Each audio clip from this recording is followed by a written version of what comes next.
এখানে হিউজ মানুষের চাহিদা তেলের, বাট এক গাড়ি তেল আসছে 200 টাকা তেল দিচ্ছে মাত্র।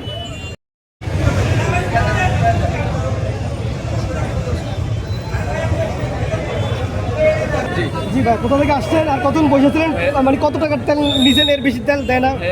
এখানে হচ্ছে আমি আজকে দুপুর হচ্ছে 2টায় আসছি, ঘুমার পরেই এসে হচ্ছে আপনার এখানে ওয়েটিংয়ে ছিলাম, আর হচ্ছে আপনার 200 টাকা তেল দিচ্ছে মাত্র। তো এখানে হিউজ মানুষের চাহিদা তেলের, বাট এক গাড়ি তেল আসছে, তো সেই তেলটা সবার মাঝে ডিস্ট্রিবিউট করা হচ্ছে। কত ঘন্টা বসেছিলেন? ওভারঅল আপনার 5 ঘন্টা 5 ঘন্টা বসেছিলেন। ম্যাক্স। থ্যাংক ইউ ভাইয়া।